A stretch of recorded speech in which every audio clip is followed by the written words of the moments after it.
피부가 능력인 시대에 피부는 젊을 때 미리미리 예방하고 늙지 않게 노력하는 것이 굉장히 중요하다고 생각하고요. 이미 노화된 피부를 다시 젊게 기능을 좋게 하는 그런 치료법도 나와 있습니다. 25세를 기점으로 서서히 진행되는 피부 노화. 피부 장벽이 무너지면서 누구나 노화되지만 어떻게 관리하느냐에 따라 결과는 달라질 수 있습니다. 피부 노화는 나이가 들어 자연히 생기는 생리적 노화와 햇볕으로 인해 일어나는 광노화로 나뉘는데 그중 막을 수 있는 노화가 있습니다. 제일 중요한 것은 광노화를 막는 것입니다. 얼굴 노화의 약 80%가 광노화에 의한 것이라는 말이 있는 만큼 자외선 차단이 제일 중요하다고 할 수가 있습니다. 우리 몸을 보호하고 각종 호르몬과 생리물질을 생성하는 피부는 표피, 진피, 피하 지방층으로 구성되어 있습니다. 표피를 구성하는 각질 형성세포는 각질층을 생성해 외부 자극으로부터 피부를 보호하는 역할을 합니다.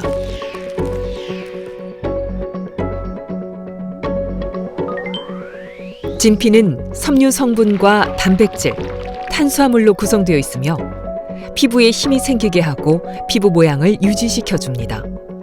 만약 노화로 인해 진피가 얇아지고 약해지면 주름이 생기게 됩니다.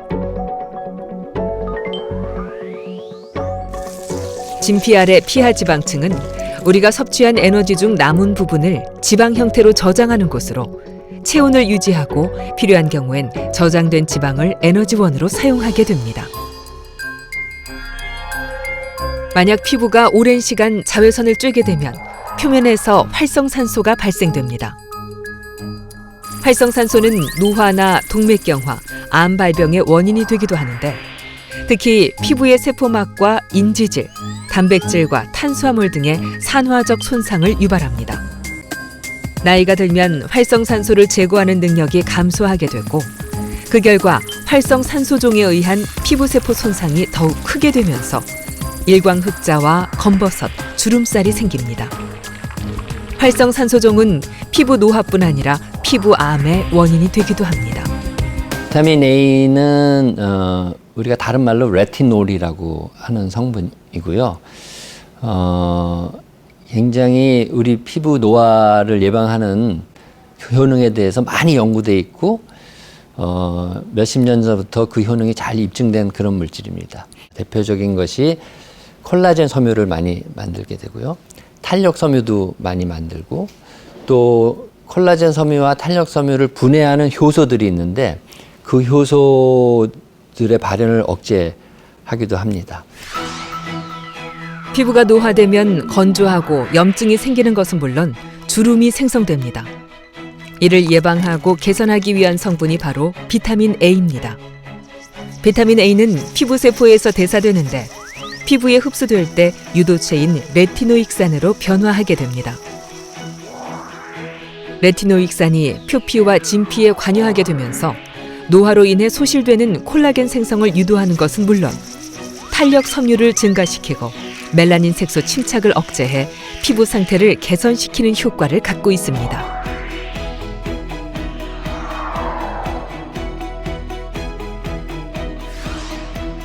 그동안 비타민 A 크림의 효능은 많은 연구를 통해 입증됐습니다. 잔주름을 개선시키고 미백은 물론 탄력 회복에도 도움을 줍니다. 그러나 의약품인 만큼 반드시 의사의 처방이 있어야 합니다.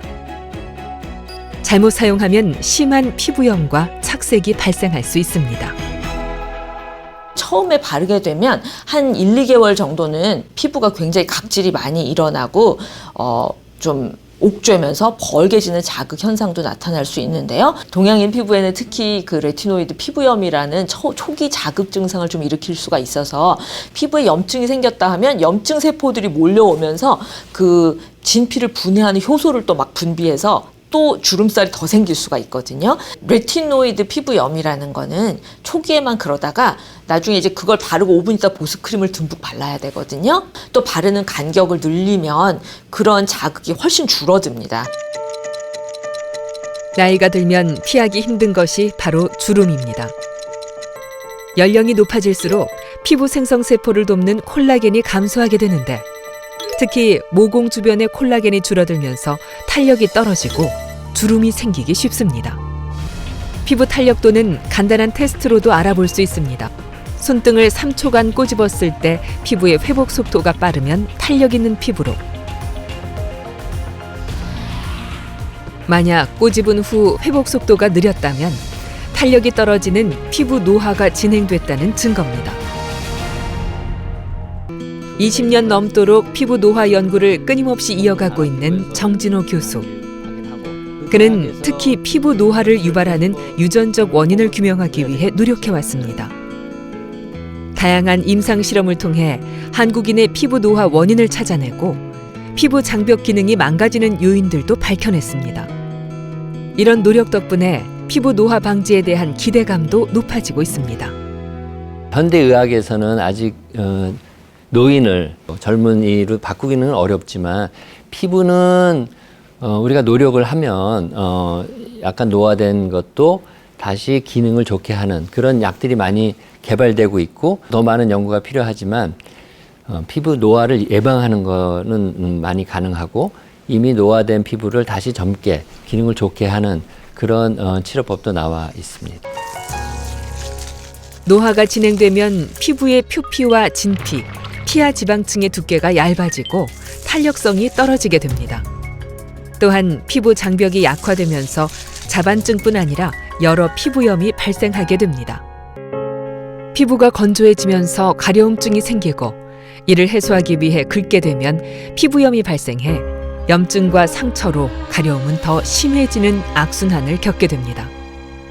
나이가 들면 피부에서 기름을 잘 못 만들어서 피부 장벽의 기능이 떨어지게 되죠. 그래서 이런 분들에게는 가려움증을 치료하는 약과 연고를 처방하는 것 외에도 평소에 보습제를 열심히 바르고 망가진 피부 장벽을 증가시킬 수 있게 피부 관리를 잘 하도록 그렇게 말씀을 드리고 있습니다. 피부 장벽인 각질층은 죽은 피부세포와 지질 성분으로 형성돼 있습니다. 지질 성분은 세라마이드, 콜레스테롤, 지방산이 1:1:1 비율로 구성돼 있는데 이는 수분 발산을 막아주는 역할을 합니다. 특히 나이가 들면 피지 분비가 감소하게 되는데 때밀이와 잦은 목욕은 피부 장벽을 더욱 망가뜨리고 피부 건조증을 악화시킵니다. 망가진 피부 장벽에 각종 세균과 자극 물질이 침투하면서 피부염이 발생합니다. 또 망가진 피부 장벽을 통해 수분을 외부로 빼앗기게 되면서 심한 가려움증을 느끼게 됩니다.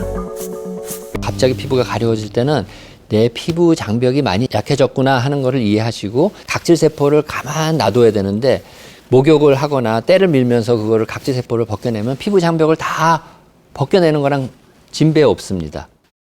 돌돌 밀려 나오는 그거는 여러분들의 몸을 지키는 장벽을 밀어내고 있다는 걸 아셔야 됩니다. 그래서 우리가 생각하는 때는 그냥 간단하게 샤워 정도로 없앨 수 있는 게 때고요.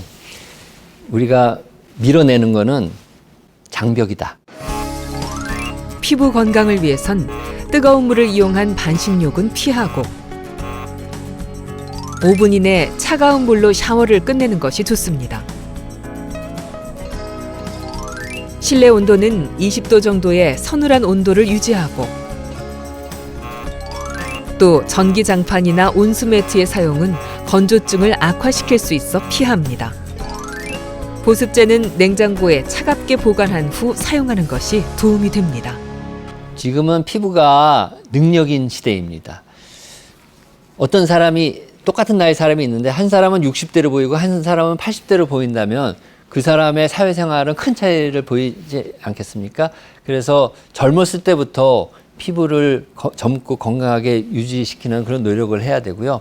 대표적으로 할 수 있는 게 자외선 차단 잘하고 금연하고 스트레스가 나쁘기 때문에 스트레스는 바로바로 푸시는 게 좋고요. 항상 즐겁게 사회생활을 잘 하시면서 사시면 피부뿐만 아니라 우리 인체도 건강해지지 않을까 이렇게 생각합니다.